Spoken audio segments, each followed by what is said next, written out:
Okay, we are live. I got the book Letting Go here, The Pathway of Surrender. So, let's see. The book is first divided into how to let go and the mechanism of letting go, and then it talks about the different levels of consciousness from, let's see, from grief, fear, desire, pride, acceptance, love, peace. Hey, Jose Maria. Good to have you join. This is the book I'm reading right now, Letting Go. I'm giving it a try because of your recommendation, Jose Maria. So, let's see how this one goes. I do want to skip around a bit because at the beginning there's a lot of things I'm not really interested in about the anger, desire. They might be really useful, fear, but apathy and depression.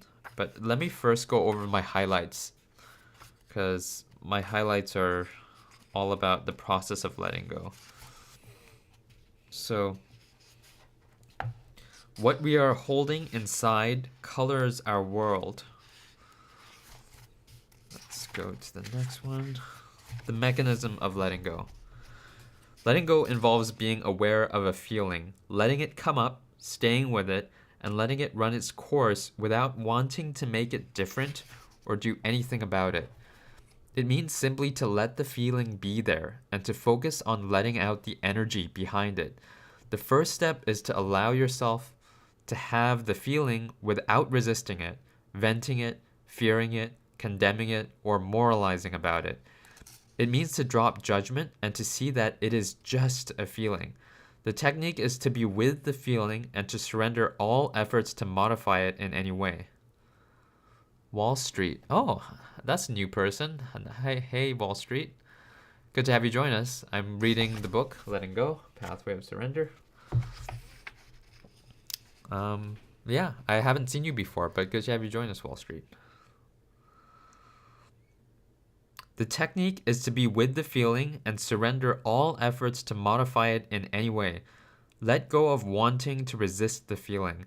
It is resistance that keeps the feeling going. When you give up resisting or trying to modify the feeling, it will shift to the next feeling and be accompanied by a lighter sensation. A feeling that is not resisted will disappear as the energy behind it dissipates.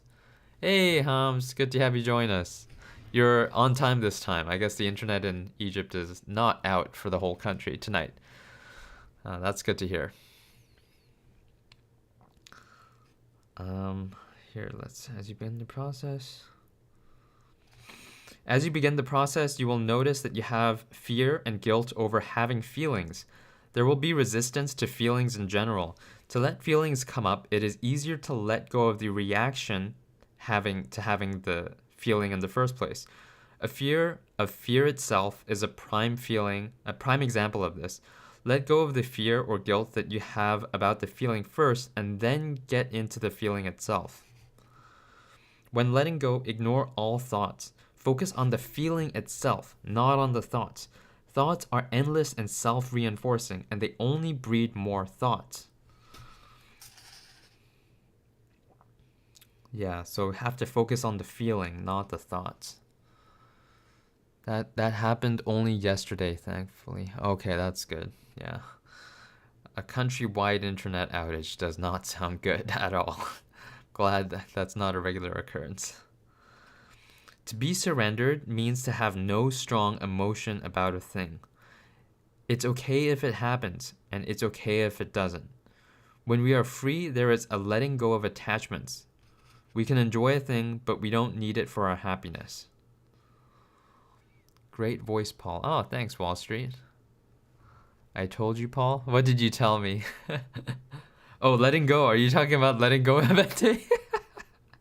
It's okay if it happens and it's okay if it doesn't? Well, I did waste like 2 hours trying to figure out my controller yesterday, and god damn, I felt so shitty for just wasting 2 hours doing nothing, basically, trying to do something but getting nothing done. That was just a bad feeling. But yeah, I have to let go, like accept it. I have to accept it and just let go. Thanks for your comments, by the way, for yesterday's video. It really made me smile. And both commenters, you and Amir, Jose Maria, you and Amir both said like, I'll say the I'll say the catchphrase, 1% better every day, baby. And that really got me smiling. So thank you for that. Sometimes we surrender a feeling and we notice that it returns or continues. This is because there is more of it yet to be surrendered. That's tough, man. That happens. We surrender a feeling and we notice that it returns or continues. That emotional bubbling up that always comes up again and again for me. Yeah. By continuously letting go, it is possible to stay in that state of freedom.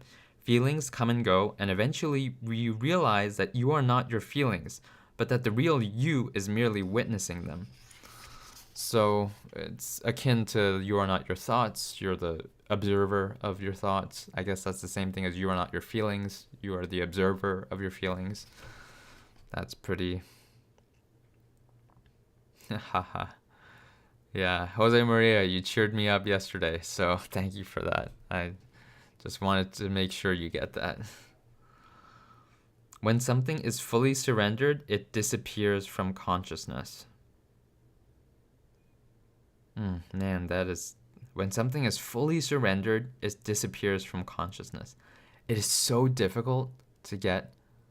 The real you is witnessing your feelings. I like that one. Yeah.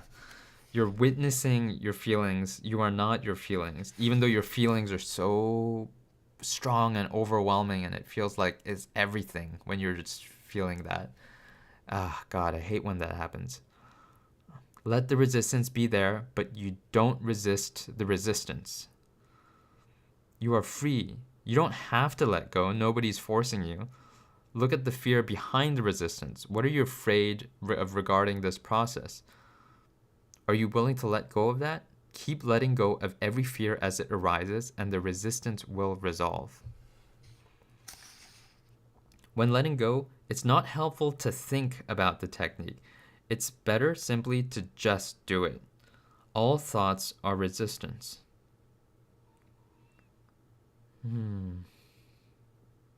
Thoughts are fakes, absurd make-believes that obscure the truth. Pursuing thoughts can keep us occupied endlessly.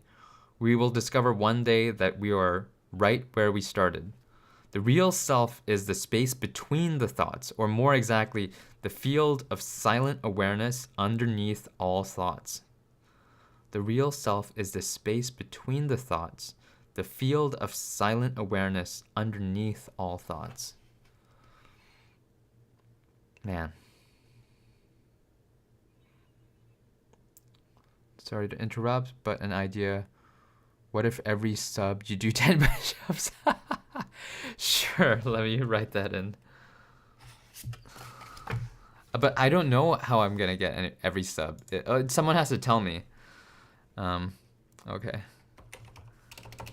If you subscribe, I will do. Tell me, and I will do 10 push-ups immediately. That's a funny suggestion. Cause I'm one away or something light like squats. No, I can do push-ups. I'm fine with push-ups. I'm one subscriber away from 600 subscribers. That is insane that I have 600 subscribers. So, Social Blade and enter your YouTube channel also and look for a sub count. Oh, okay, sure. Does it update in real time? Yes, one sub from 600. Social Blade, does it update in real time? Social Blade. I'll see if it updates in real time. Paul, you now. Oh. Yes, real time. Okay.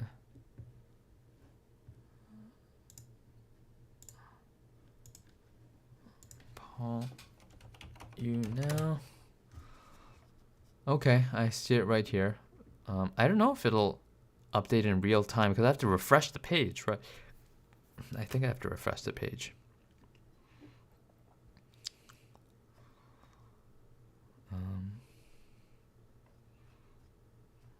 I'm gaining like 1 to 3, 1 to 4 subscribers almost every day. So, no, it's real time. Oh, okay, all right. No, I have it right here. I have Social Blade up right here. So, okay, let's keep going. If it reaches 600, then I will do 10 push-ups.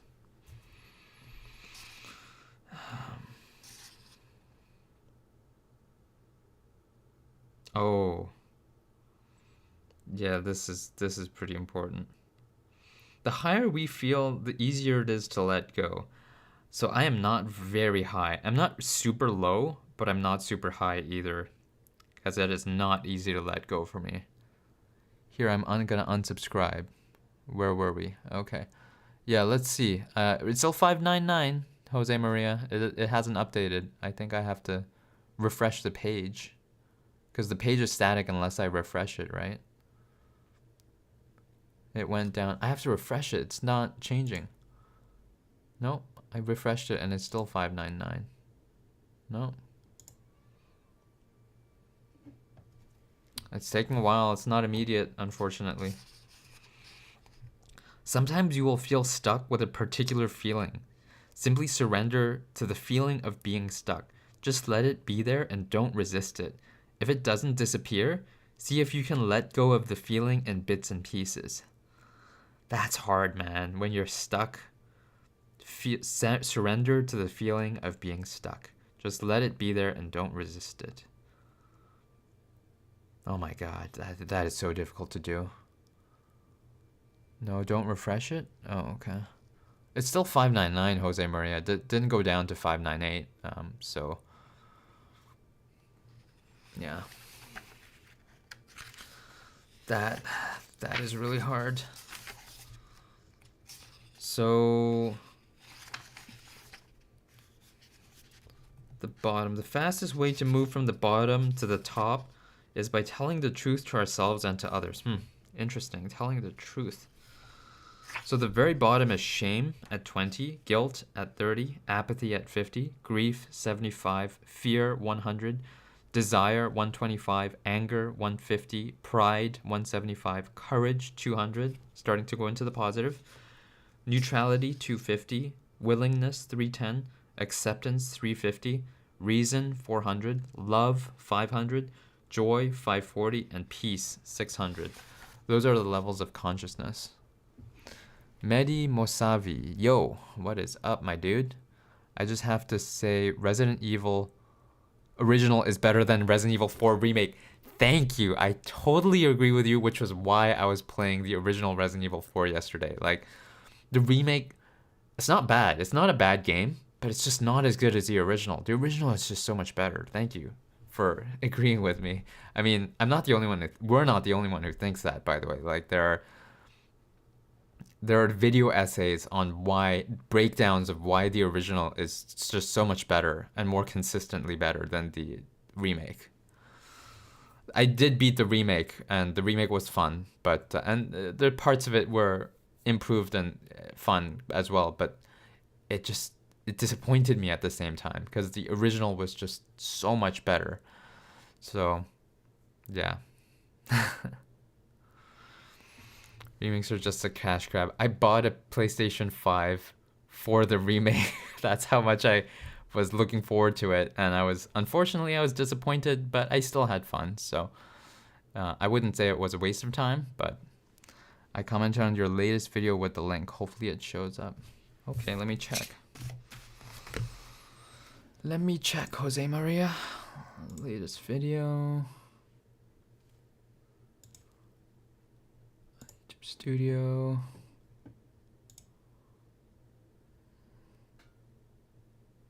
Comments.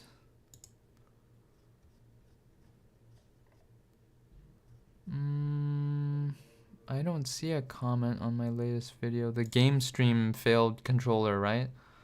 I don't see any comments, new comments under it. Resident Evil 4 original, I love it. Oh. Someone commented. It's definitely a safety feature. Oh. It got deleted because of the link, Because you're not allowed to post a link? Interesting. That is interesting.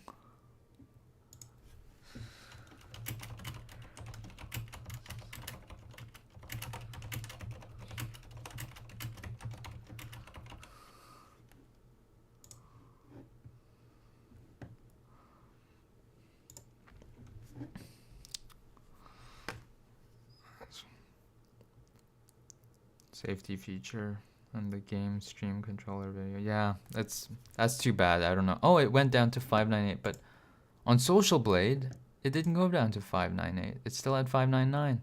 Social Blade is not updating properly, man. That is a shame. That is a shame. What keyboard do you have? It's low-key sounds super satisfying. I know, right? Shit. It's a Corsair one. I'll show you. It's a red one. Oh, I can't lift it because it's too.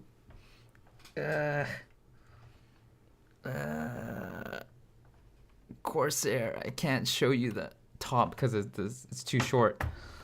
But Corsair, it's called low. What is it?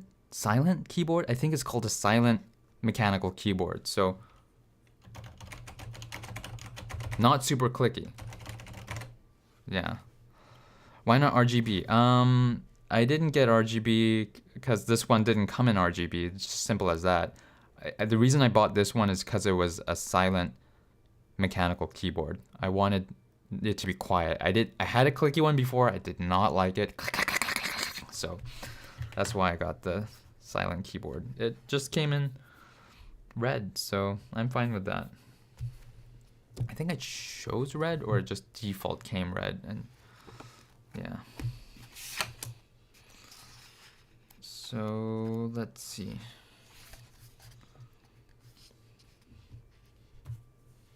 The feeling can then be worked with by first accepting that it is there without resisting it or condemning it.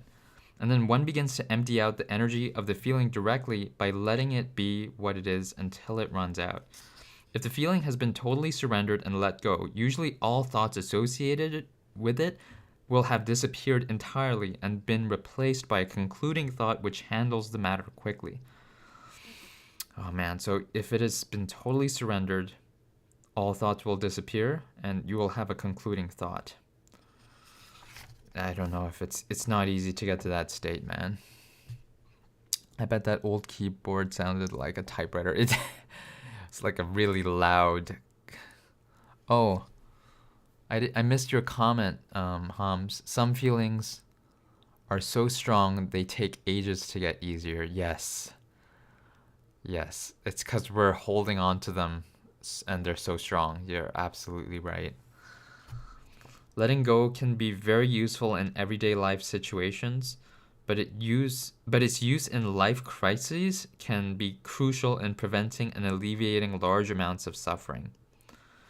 It is also all right in this circumstance consciously to utilize escape mechanisms such as going out in social situation to get some distance from the upset, playing with the dog, watching television, going to the movies, playing music, making love, or whatever one's habit is under the circumstances. It is best to start letting go of small aspects of the situation rather than the overall situation.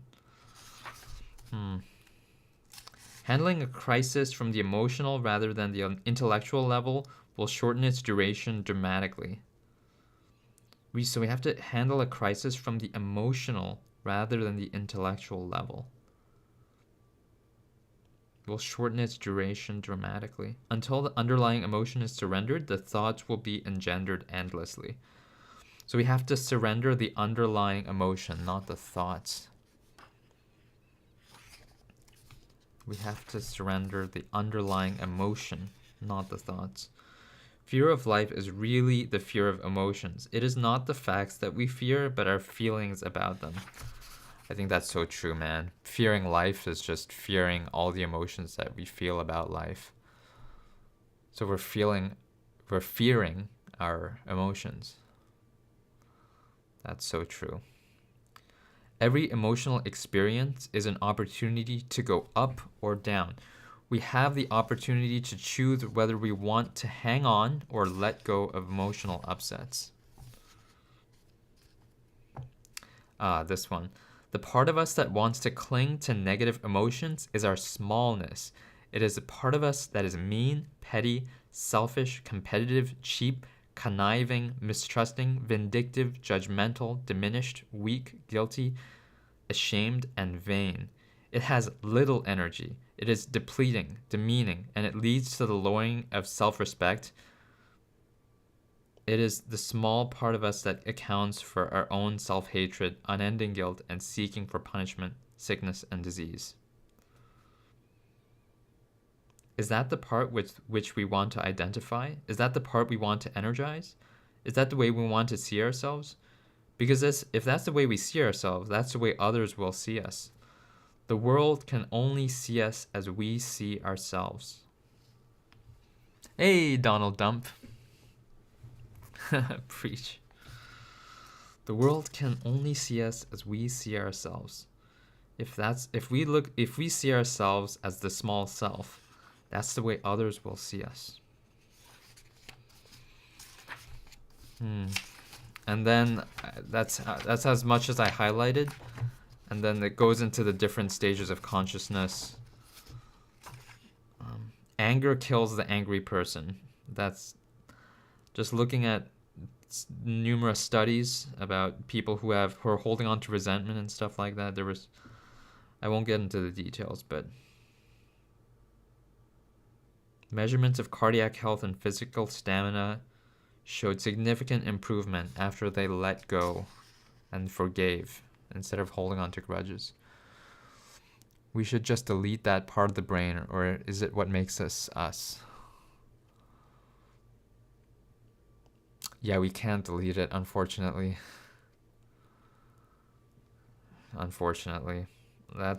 guess, I don't think we can ever delete that part of the brain unless we go through some like digital augmentation of our brain using some computer chip or something like that. So I'm gonna skip to courage, acceptance. Oh, dude, this consciousness level of acceptance is so, like, if I get to this level, that would be amazing, but I don't see it happening anytime soon because it's so difficult to get here. Let me read this.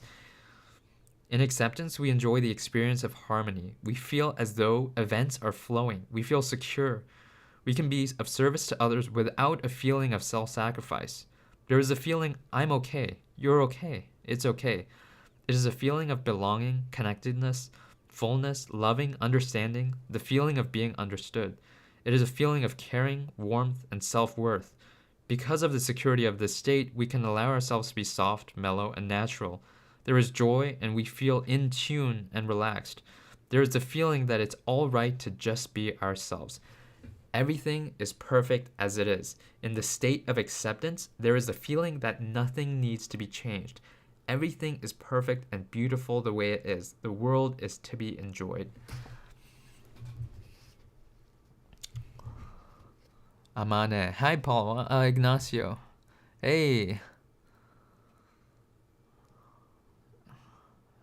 What level? Let me see. Hums. I don't know. I feel like generalizing dealing with feelings is not right. Each feeling and each experience is different. There is compassion for others and for all living things. In this state, we are automatically nurturing and supportive of others without any feeling of sacrifice. Because of the inner security of feeling we are in abundance, there is generosity and ease of giving with no expectation of return or record keeping, such as, here's what I'm doing for you. When we are in a state of acceptance, we love our friends instead of being critical, and we are willing to love them in spite of their limitations, which we willingly overlook. The way people appear to us from this space is that everyone is actually doing the best they can with what they have at that moment. So we accept that everyone is doing the best they can with what they have at that moment. So we're not resentful towards them, thinking that they could do better. We accept that they're doing the best they can given their current state. I'm still working on improving. I can definitely see myself on that level someday. By the way, Paul is doing 10 push-ups for every new subscriber. Thank you for reminding them. Yes, I am at Social Blade. It still says 599. But YouTube said 598, so I don't trust Social Blade because Social Blade didn't update. So you'll have to tell me when you subscribe, and then I'll do 10 push-ups right there. Man, this level of acceptance, I would love to get to this level. That would be better than like all my financial dreams coming true, making a living off of YouTube. Like getting to this level of acceptance where I'm just at peace. Actually, peace is the next level after love and then peace are the next levels. But even just getting to the level of acceptance, even if I'm not at love and peace, just to the level of acceptance, I think that would be like one of the best things. If I could get myself to that level, I would not suffer. I'd just be pure bliss, like almost all day, every day. That would be amazing. Definitely when I see dumb people or angry people, I think they're trying their best with what they have, and you literally said feeling no resentment. It is a goal to work towards, definitely. Yes. Definitely worth working towards this goal of acceptance.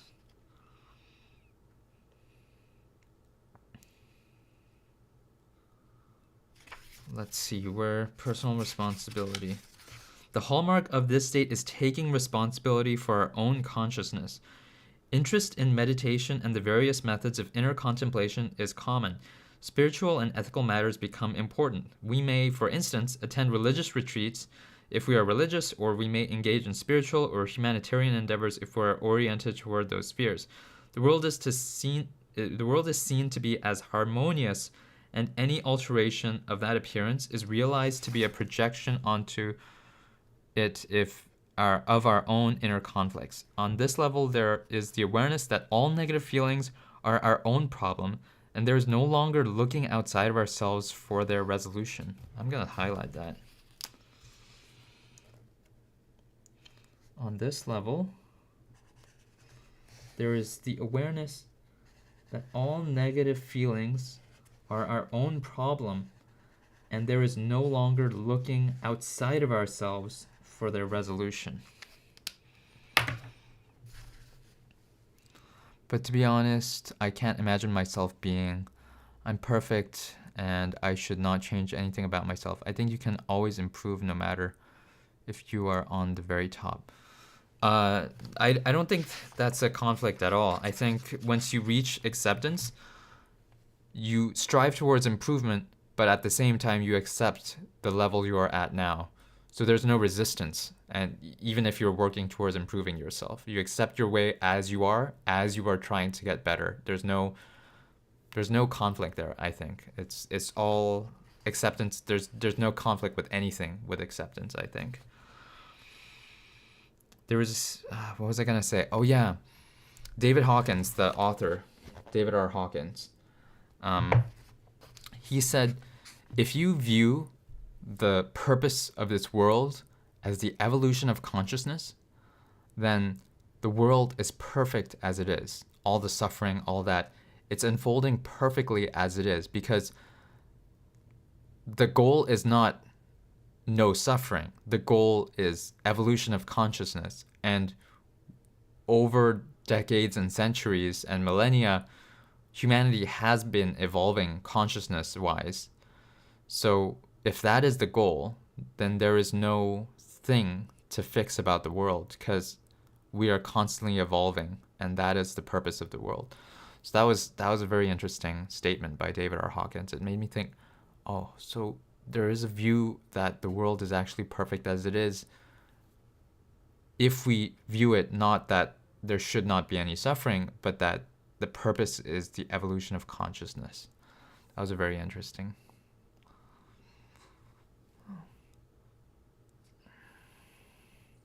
Okay, thanks for clearing it up. Oh shoot, I thought I heard David Goggins. I was about to be like, damn, when is the 1,000 push-up chapter coming? 10,000 push-up chapter coming? No, not David Goggins. David R. Hawkins. I'll show you the spelling right here. David R. Hawkins. He has an MD and a PhD. He is a doctor in two ways. Not just a medical doctor, but I think he did philosophy. I'm not sure what he did for his PhD. Anyways, his PhD is in, I think it's something related to psychology or something like that.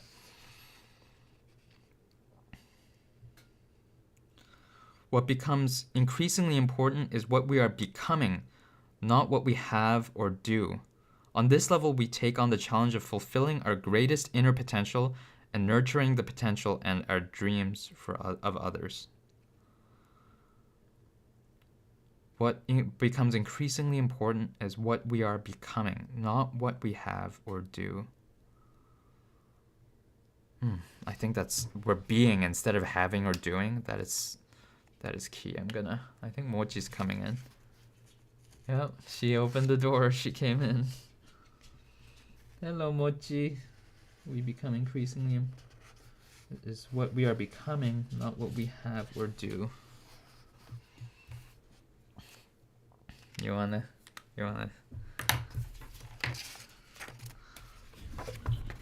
be Sean?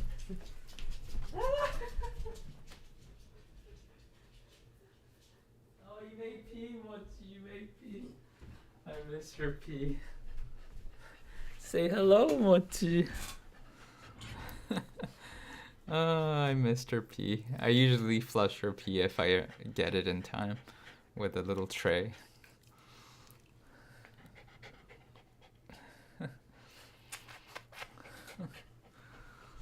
Okay, say goodbye, Mochi.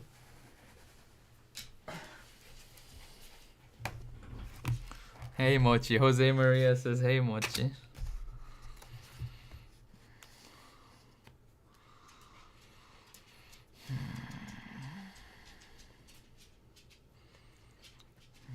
Strong. There is a strong commitment to health and wellness and bettering ourselves on all levels. Health issues are often considered to be problems at the psychological, emotional, or mental levels, and resources are sought and found which helps resolve the issues at all those levels. The power of self-healing is now available. In acceptance, we are free to be in the present. Once we have accepted our own true nature and the ways of the universe as they are reflected in our world, there is no longer regret about the past, nor is there a fear of the future. Fear of the future no longer exists when the past has been healed. This is because the usual ego-oriented state of consciousness, the ego tends to project the past upon the future, and a past that is viewed negatively becomes fearful when projected upon the imaginary future. Our letting go of the lower energies of guilt, fear, anger, and pride has alleviated the weight of the past and cleared the clouds of the future. We face today with optimism and are grateful to be alive. We see that yesterday is gone, tomorrow has not yet come, and we have only today. In summary, then, the consciousness level of acceptance is one that we all long to achieve, for it enables us to find freedom from most of life's problems and to experience fulfillment and happiness. I definitely long to achieve this level of acceptance, for it enables us to find freedom from most of life's problems and experience fulfillment and happiness. That is such a... Mochi is here. I saw a dog just like him today. Yeah, Mochi's cute. She's a Coton de Tuileries, related to Bichon and stuff. Oh, by the way, you inspired me to do a daily walk in the morning. I started today. Yes, Jose Maria. Great job. Daily walks are fantastic. Although, I'll tell you something. I'm listening to Digital Minimalism by Cal Newport, and he was talking about the importance of solitude, taking time for yourself. And one of the best ways to take time for yourself in solitude is to go for daily walks by yourself. And he said that if you have headphones in, if you take your phone with you and are constantly checking it, that doesn't count. And I was like, oh shit, I'm listening to him as I'm going for my daily walk. But there is something to be said about spending time with you and your thoughts. and I was listening to audiobook, his book, instead of just spending time with me and my thoughts. But I there are times I don't listen to anything and I just walk without audio. But yeah, there's definitely benefit to just spending time with your thoughts and in reflection or introspection, anything like that. Yeah, David Goggins said the same about listening to music while walking is cheating. Yeah, I remember he said working out while listening to music is cheating. Um, but yeah, no phone on purpose and no music. Yeah. Yeah, there's something to be said about spending time with your thoughts for long periods of time. Like he was saying how what's his name? David Thoreau, author David Thoreau, Henry David Thoreau would walk for like 4 hours a day, just him and his thoughts. And Friedrich Nietzsche, would walk 8 hours a day with just a pencil and a notebook. And that's where he got most of his ideas. So, I mean, the benefits he said are self-knowledge. You know yourself better. You know yourself better. What were the other ones? Oh, I forget. You know yourself better. And there were a couple more. But know yourself is one of the most insightful ones. That's why I remember that one. I have a story. I was watching the Five Nights at Freddy's movie when it came out. So halfway through the movie, almost everyone was checking their phone. Like, attention span has gone to shit these days. God damn it. It's so annoying when people are checking their phone in the movie theater and it's so bright and so distracting. You shouldn't do that. I mean, it's just... And me, I enjoyed the movie because I quit YouTube Shorts and Reels and TikTok, etc. a long time ago.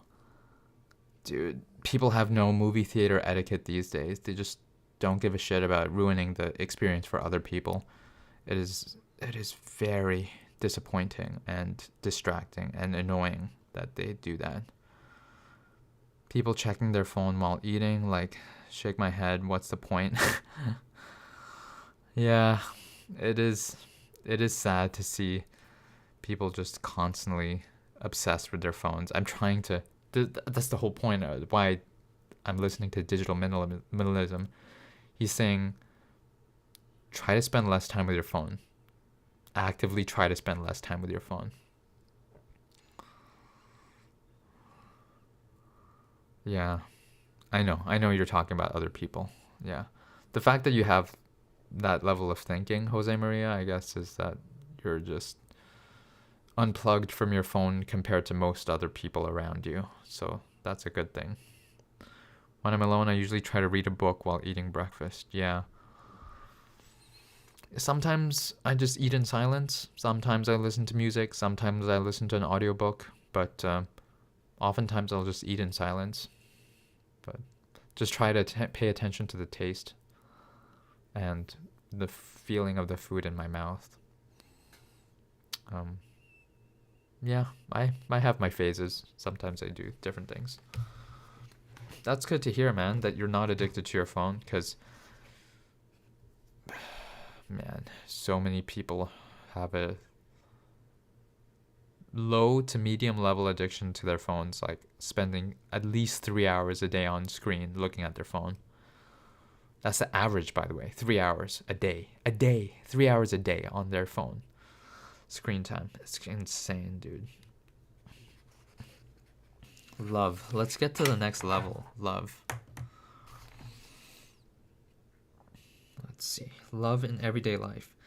Everyone has the opportunity to contribute to the beauty and harmony of the world by showing kindness to all living things and thereby supporting the human spirit. That which we freely give to life flows back to us because we are equally part of that life. Like ripples on the water, every gift returns to the giver. What we affirm in others, we actually affirm in ourselves. Once we become willing to give love, the discovery quickly follows that we are surrounded by love and merely didn't know how to access it. Love is actually present everywhere. Its presence only needs to be realized. Not anymore. I was degenerate looking at TikTok all day, man. Literally eating on my bed and scrolling infinitely. Then I realized and changed my life did a 360, literally. Oh, also playing video games too and doing no sports and zero exercise. Wow, Jose Maria, I'm glad to hear that you've completely changed your life around, because that is so common, like scrolling on TikTok all day. That is so common. You are not the only person who did that, or does that, or did, well, for you, did that. If you did a 360, you are the same. Oh yeah, that's so true. 180. You meant to say 180. You did a 360. Good point, Ignacio.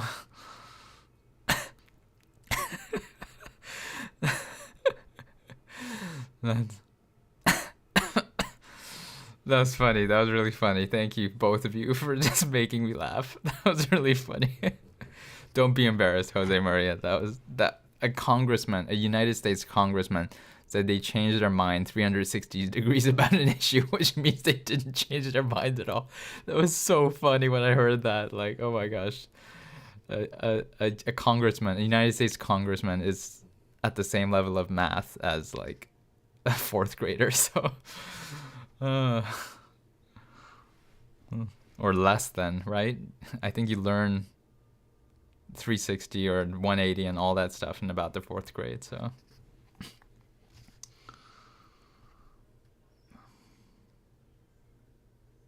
Once we become willing to give love, the discovery quickly follows that we are surrounded by love and merely didn't know how to access it.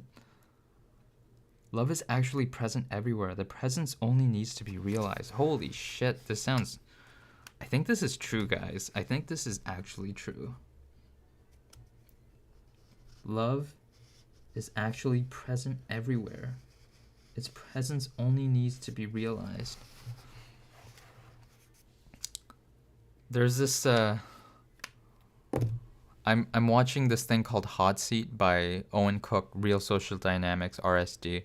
It's talking about how to, how to pick up girls and stuff like that. And one of the things he says is every single one of us are innately, we have the freedom and energy that we can be funny and humorous and free-flowing and not blocked and just we have fun. We're just innately fun, but we have so much social conditioning and baggage that is blocking us, that we're blocked. Our energy is blocked and we can't break through it, so we're just stuck. So I think that's so true, guys. I think social conditioning has just completely, like, I feel it. It's just a low level, like an air conditioner humming in the background. It's just a low level hum of this blockage of social conditioning where I'm like, I'm not as free as I could be. There's something that's blocking me. And especially in an interaction, let's say, with an attractive girl or just someone you want to impress, whether it's, in a job situation or anything like that, there's this emotional blockage where it's, oh God, there's just so much blockage from social conditioning and stuff that we've been trained for years. And I just want to be free, but it's not easy, man. I'm trying to watch the program, trying to find out how to undo the social conditioning. One of them is free association, so that you can talk about whatever topic you want, because a lot of guys don't even want to approach girls because not because the girl is intimidating, but because they don't know what they would say once the girl stops and listens. And so you have to at least learn how to free associate and talk about anything at any time. And once you're free, that you are confident that you can talk about anything at any time, the fear of not knowing what to say will disappear. And that's step one, I think.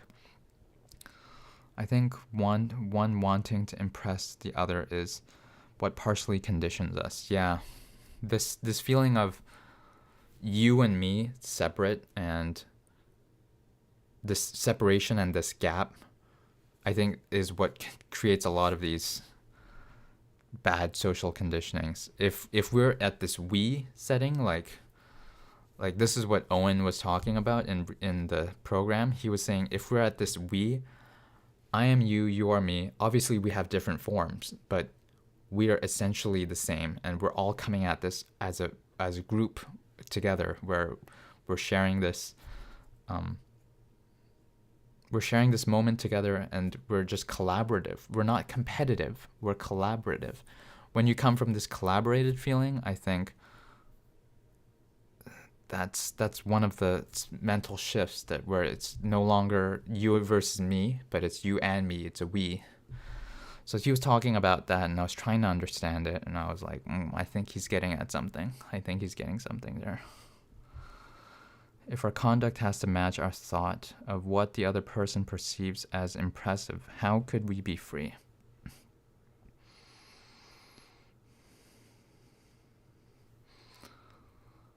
I'm definitely past step one. Like, I was stuck on what should I say, to just being yourself and just saying literally whatever flows in my brain, usually dumb stuff. Nah, just kidding. Yeah, I think one of the blocks, and I've heard this multiple times, I think this point is so key, guys. I think this one tip that I heard is so difficult to do, but I think this is one of the keys to unlocking social pressure situations. Like, say what you think. Say what you think. And you can go into a whole hour-long lecture about how that one advice is so crucial and how it helps so much, but it's so difficult to do. It's so difficult to do, guys, saying what you think, because you're like, oh, but I don't think this is a good thing to say. What if they think this about that, or what if this is a dumb thing to say, or maybe I don't think this is a good thing to say, and you just get stuck again. But like, if you say what you think, even if it's dumb shit, I think you see this in people who say what they think, and they're just free in the moment, and they're not blocked, and they say whatever they think, and it's kind of fun to be around them. They're like, it's freeing. You feel free just being next to them, just by method of their being free, so you feel free just by being next to them. And it's like not caring what anyone would think.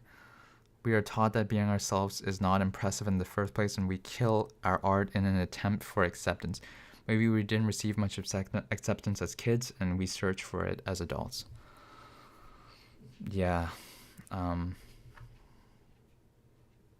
damn. Saying what you think. I gotta practice that. I gotta practice it religiously. And there was another exercise where free association exercise. Yeah, that's definitely me. I used to be really neutral and say either no opinion or what everyone else thought. Now I'm starting to say my opinion, which is usually so incorrect and dumb, but gets everyone laughing, even the ladies too. Yeah, good for you, Jose Maria. The fact that you're speaking your thoughts, that's way better than not saying it. Like, just get it out there and course correct. Because if you don't get it even out there, you can't course correct. But if you get it out there and they correct you that you're wrong, then you can learn from that. That's great. That's great. You're great for putting yourself out there. That's great, Jose Maria. Usually because my opinions was so against the flow. It's honesty, man. Yes, honesty and truth telling the truth and being honest. You're so right, Ignacio. Honesty is at the end of every meaningful path. Yes. I think truth and honesty are very hand in hand, like they're hand holding, truth and honesty. And if you strive towards truth and honesty, it just improves your life so much, I think. It's so difficult to do, though. It's so difficult to be honest and tell the truth. So difficult, but it's worth trying to do. Every time I begin to walk a path, I end on honesty. Yeah. I end on honesty. Yeah, like helping that lady on the airport. I was thinking, what if I help her? And I got stuck there for 10 seconds and then I just threw myself and helped her. Yeah. That's great, Jose Maria. You're putting yourself out there to help another human being. I think that's an admirable thing to do. So, good job. And Ignacio, every time you begin a walk on a path, end on honesty. Yeah, honesty. I think you're onto something, Ignacio. I think honesty and truth are such valuable virtues that are worth striving for. So difficult to say, but so worth it. What happened with me was I couldn't voice my opinion because I was afraid of what everyone else would think. I know, right? Everyone's like that. Everyone's like that. But when it got to the point of saying it, everyone laughed, and it was like a, what is it? I can't read. It was like a drug. Give me more. Ha ha ha. Yeah. Wow. You reached a point to where you got past that, Jose Maria, because you were afraid of what everyone else would think. And then you got to the point of saying it. That's the hardest part to get to. Because everyone's afraid of what others would think, and that's where they stop. I mean, as a good thing, I did voice my opinions, yes. I think it is almost, I would say 99.9% of the time, always better to say what you think than to not.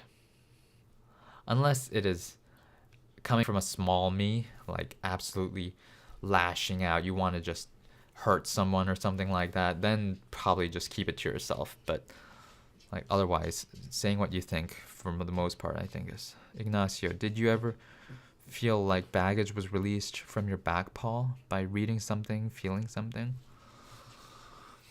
Baggage was released from my back.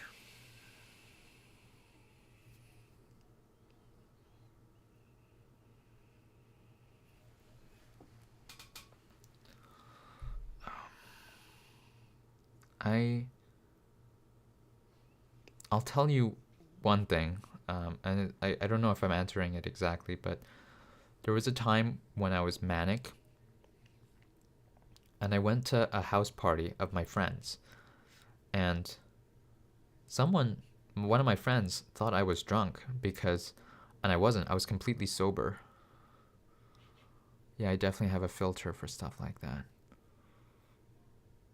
That is where the healing lies. Yeah. I was so free at that house party. I was just having a good time. And I was manic, so I was just on a natural chemical high, like a natural brain chemical high. For me, it's natural, but it's actually unnatural to have like that kind of, like, I'm sure dopamine was like firing like crazy. But I just had a natural high, like I was on, I'm sure that's what being on some types of drugs feels like, where I was free flowing, I was in the moment, like I was just having friends, like, hey, good to see you, it's been such a long time. And I start talking to one of my friends, and then a really cute girl just comes up to me and starts talking to me because I guess she was just drawn to my energy. And so I just started talking with her, and then like it was just I was just feeling good. Nothing could go wrong, nothing could harm me. Even if someone was being nasty, I could just walk away and it wouldn't affect me. And I still remember that state of, I was manic, but that state of being free. I was free and I was just flowing. And I don't feel like I'm at that state right now. I have some blockages, I have some baggages back now that I'm back to my normal self. And I feel like I can get to that point again. I can get to that free, unburdened point again. I don't know exactly how, but I want to work towards that. So I don't know if I answered your question, but I've been manic once, but I think what you felt was the stage before being manic. Hypomania, yeah. That must have felt amazing, Hums. Yeah. I was also in that. You are just free flowing. Yeah. It was hypomania. Hypomania is before the full blown mania. Feeling loose, like you could do anything. Yeah, you're just nothing could go wrong. Like even if something went wrong, you just brush it off. I'm like, oh, that's not a big deal, and you just brush it off and you just walk away, or you just switch your attention to something else. There was something amazing about that feeling. It was just feeling loose, like you could do anything. You're exactly right, Jose Maria. You're just free flowing. Yes, Ignacio. That was. I'm trying to get back, but being manic is not as close to hypomania. You just lose control. Yes. Oh, I didn't know you also had mania. Yes. Being manic, you just lose control. Exactly right, and not in a good way. No, not not in a good way at all. God damn. Yeah. Being manic is a real sickness. It is a really bad sickness, being manic. Oh God, I'm so glad that I am not manic, and I don't think I will ever get manic again because I'm not getting off my medication. So, mania be gone. That was a thing. Three bad episodes in the past that lasted like over 6 months for 2 of them. It is not a good sickness. It is a very bad illness. But yeah, at least there's medication for that, so I can live a normal life with the medication, thank God. Otherwise, I'd be in a mental asylum for the rest of my life. That would be, it's basically prison, a mental like hospital. It's basically. Did you know that I watched this YouTube video about a murderer trying to. I'm sorry, Paul. Could you explain a bit what being manic is? I'm a little under knowledge on what it is. I was taking meds for a couple of years for this thing, but I eventually stopped. If you want to, of course. Oh, okay.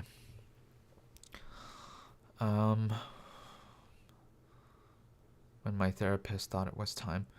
Hey, Ignacio, whatever works for you, man. Like, I tried going off my medication. I thought I could go off my medication, and I relapsed within less than a year. It took me about a year, but I went full-blown manic again. So, it didn't work out for me. But if you can go without medication and be fine, great. I wish I didn't have to take medication. I just tried it, and it didn't work out for me. So now I know that I have to be on meds because I just relapse if I don't take medication. But I'm glad if you don't have to take medication. That's fantastic, dude. I envy you. That's great, dude. But unfortunately, I have to be on it. But mania is. Well, I'll just go into the high level detail. So things like it starts off with lack of sleep. So you just start waking up early, like 4 a.m., 5 a.m., and you start having, you just can't sleep for long periods of time anymore. That's the first symptom that I have. And then I get a bit of racing thoughts. My thoughts are getting faster. I get obsessive thoughts. And like, I'll tell you the first experience that I had. In 2012, I was 21 years old, and you feel reality in a blown way. That's a good way to put it. Being manic is losing control and not letting go kind of way, just plain lose control over your actions. I would totally agree with that. I'd absolutely agree with that. Once you go full-blown manic, you're not yourself anymore. Like, it's like someone has taken over your body and you have no control. And when you recover, if you're lucky enough to recover, you're like, what the hell was that? That was not me. That was not me. But you have some memories of doing all this shit, and then you're like, wow, I feel so guilty about it. Why the hell did I do that? The answer is you are not yourself. That's why. Falling asleep is almost impossible. Yes, your head works so fast that talking is not even possible. Yeah.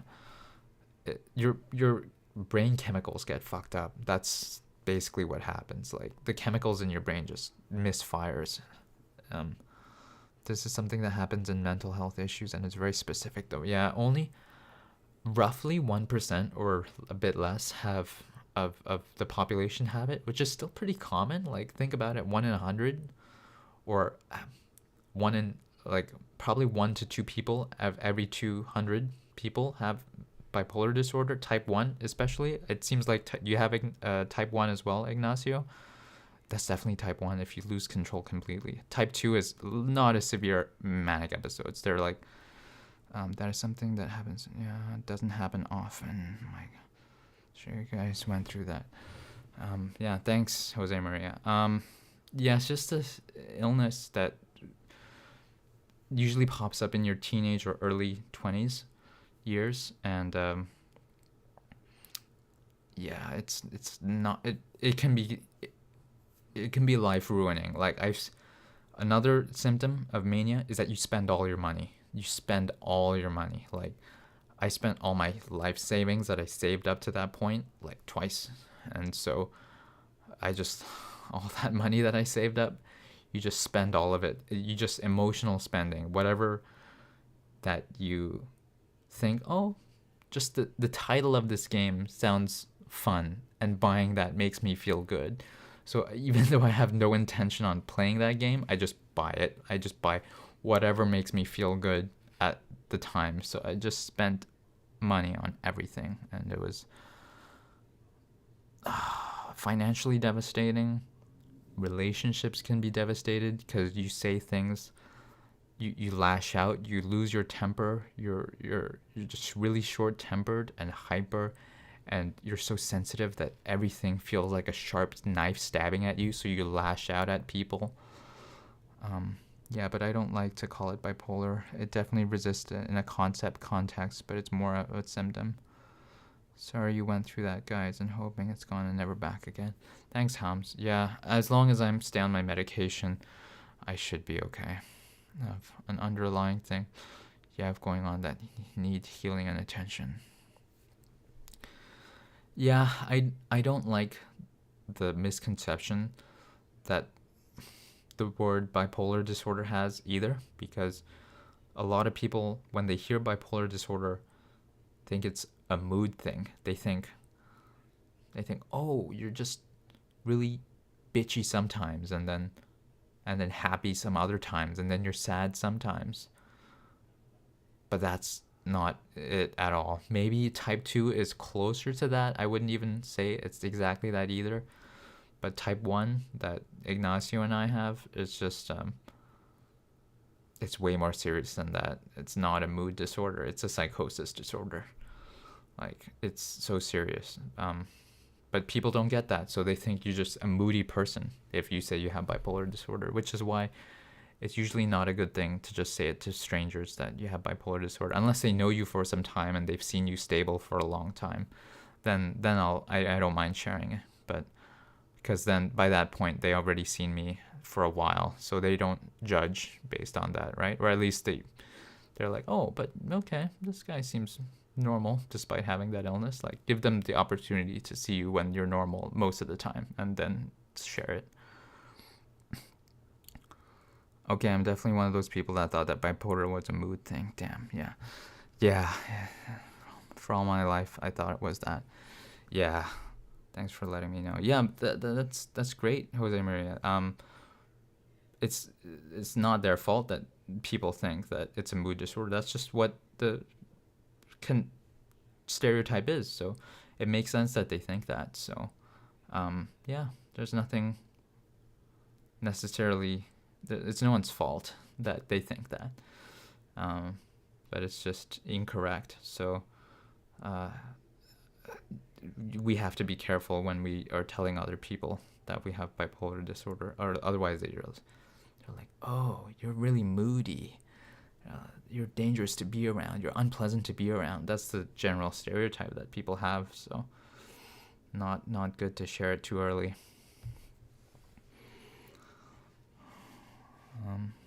Yeah, let's see. My throat is getting really dry. I need to drink lots of water. And then love facilitates healing. Unconditional love. Oneness. Oh my god. If I can reach oneness.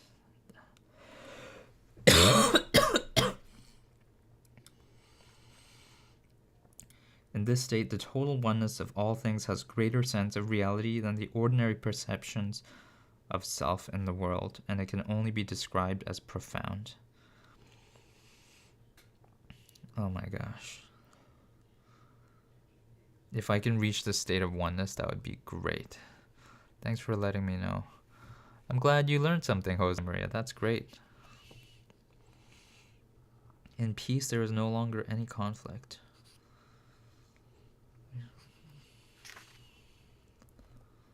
Silent transmission.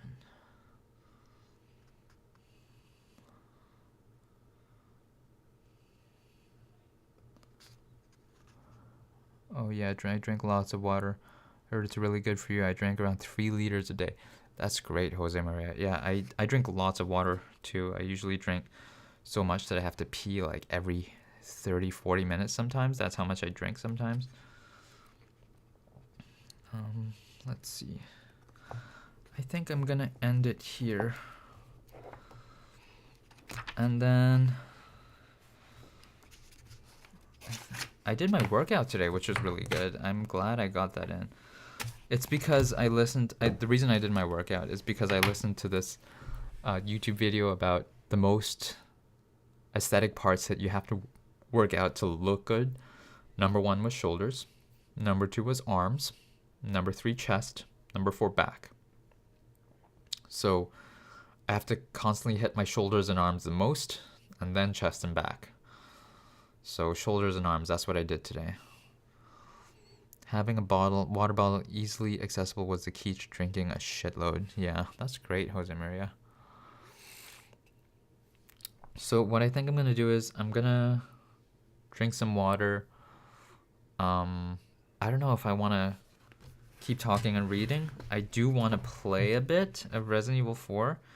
So if you're interested in that, I'm gonna start another stream playing Resident Evil 4 for a little bit.